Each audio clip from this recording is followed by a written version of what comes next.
Hello viewers, welcome back to my channel. আশা করছি আপনারা সবাই ভালো আছেন। আপনাদের সবাইকে জানাচ্ছি তনুজাস কুকিং ক্রিয়েশনে স্বাগত। আজকে আপনাদেরকে মাছের মাথা দিয়ে শোলা কচু রান্না করে দেখাবো।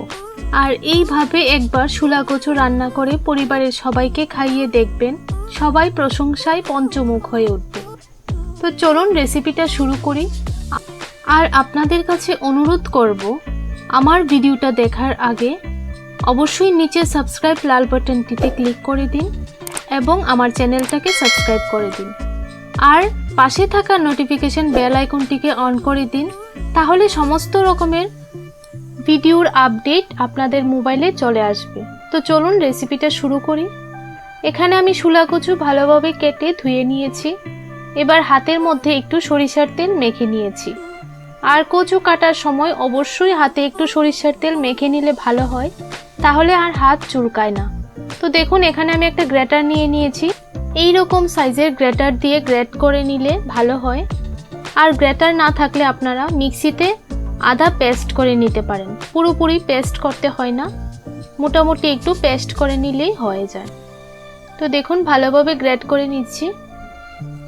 আর গ্রেট করে রান্না করলেই খুব খেতে টেস্ট লাগে। একটু সময় নিয়ে ভালোভাবে গ্রেট করে নিতে হবে।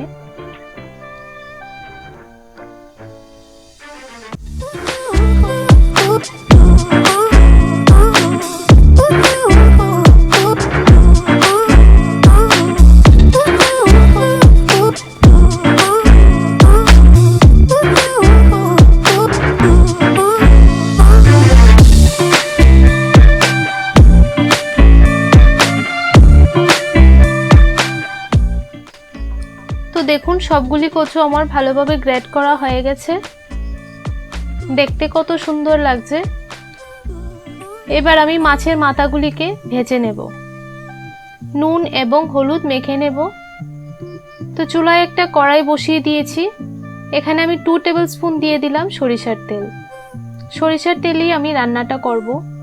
তো মাছের মাথাগুলিকে নুন এবং হলুদ মেখে দিয়ে দিলাম। আর তেলটাকে একটু ভালো করে গরম করে নিতে হবে। এবার মাছের মাথাগুলিকে উল্টিয়ে পাল্টিয়ে ভালোভাবে ভেজে নেব। 5 থেকে 6 মিনিট নাড়াচাড়া করে ভালোভাবে মাছের মাথাগুলিকে ভেজে নিয়েছি। একটু ভেঙে দিচ্ছি, কারণ ভেঙে দিলে ভালো হয়। এবার একটু নাড়াচাড়া করে নামিয়ে নেব। মাছের মাথাগুলি ভালোভাবে ভাজা হয়ে গেছে। এবার একটু নাড়াচাড়া করে নামিয়ে নেব। তো সেম তেলের মধ্যে আমি কচুগুলিকে ভালোভাবে একটু কষিয়ে নেব। আর যে কোনো কচু রান্না করার সময় ভালোভাবে একটু কষিয়ে নিতে হয়, না হলে গলা চুলকাতে পারে। এখানে জল দিতে হবে না, চুলার আঁচটাকে লোতে রেখে ভালোভাবে কচুটাকে কষিয়ে নিতে হবে। এবার একটু নাড়াচাড়া করে দিয়ে দিব অল্প একটু লবণ। নুনটা আপনাদের টেস্ট অনুযায়ী বুঝে দিয়ে দেবেন।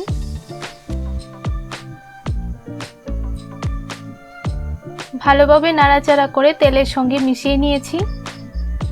এবার হাফ টি স্পুন দিয়ে দিচ্ছি নুন।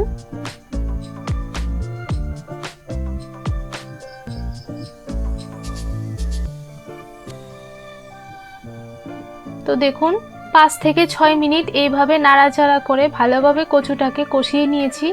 কচুর মধ্যে যে জলটা থাকে, জলটা একদম শুকিয়ে গেছে। এবার একটু নাড়াচাড়া করে নামিয়ে নেব। আর কচু খুবই একটা উপকারী সবজি। কচু খেলে আমাদের রক্তের হিমোগ্লোবিন বেড়ে যায়। তো দেখুন, নাড়াচাড়া করে এবার নামিয়ে নিলাম। এবার চুলায় একটা ফ্রাইং প্যান বসিয়ে দিয়েছি। প্যানটাকে ভালোভাবে গরম করে নিয়েছি। এখানে আমি 2 টিস্পুন দিয়ে দিলাম মাস্টার্ড অয়েল, একটা তেজপাতা দিয়ে দিলাম, 2টো শুকনো লঙ্কা দিয়ে দিলাম। এবার অল্প একটু পাঁচফোড়ন দিয়ে দিলাম। ফোড়নটাকে আমি একটু সময় নেড়ে চেড়ে নিয়েছি। এখানে আমি 2 টিস্পুন দিয়ে দিচ্ছি কাঁচা লঙ্কা পেস্ট। তারপর হাফ টিস্পুন দিয়ে দিলাম আদা পেস্ট। দিয়ে ভালোভাবে মশলাটাকে একটু কষিয়ে নিচ্ছি। চুলার আঁচটাকে লোতে রেখে করতে হবে, না হলে মশলাটা পুড়ে যাবে। এবার হাফ টিস্পুন দিয়ে দিচ্ছি হলুদ গুঁড়ো। অল্প একটু জল অ্যাড করব, না হলে মশলাটা পুড়ে যাবে। এবার হাফ টিস্পুন দিয়ে দেব জিরে গুঁড়ো, হাফ টিস্পুন দিয়ে দিলাম ধনে গুঁড়ো, হাফ টিস্পুন দিয়ে দিলাম লঙ্কা গুঁড়ো। ঝালের পরিমাণটা আপনারা বুঝে দিয়ে দেবেন, কম বা বেশি করে নিতে পারেন।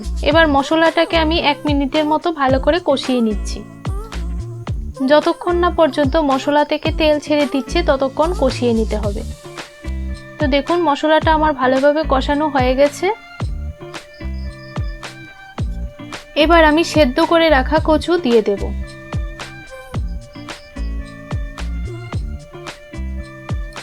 পুরোটা কচু দিয়ে দিলাম। এবার মশলার সঙ্গে ভালোভাবে কষিয়ে নেব। তো ভালোভাবে নেড়ে মিশিয়ে নিচ্ছি। আর কচু রান্না করার সময় তেলটা একটু বেশি পরিমাণ দিলে ভালো হয়। তো ভালোভাবে কচুটাকে একটু ভাজা ভাজা করে নিতে হবে।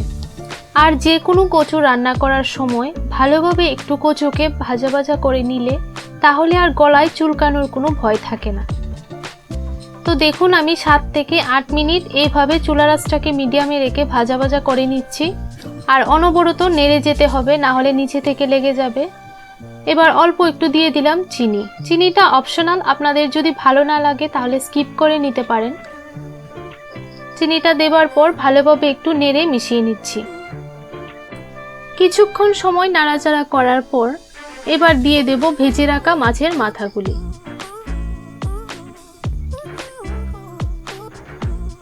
তো দিয়ে দিচ্ছি মাছের মাথাগুলি।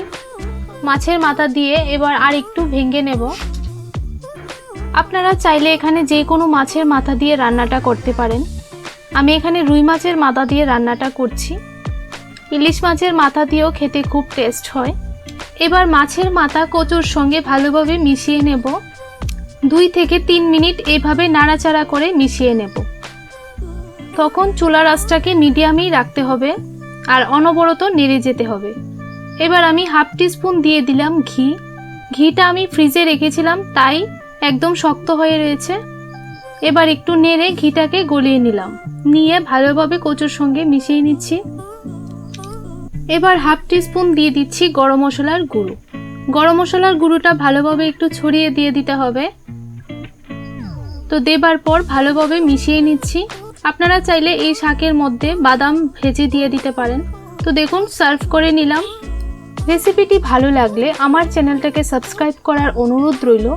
তো আজকের জন্য এতটুকুই। আরেকটা নতুন রেসিপি নিয়ে দেখা হবে আপনাদের সঙ্গে। ততক্ষণ আপনারা ভালো থাকুন, সুস্থ থাকুন।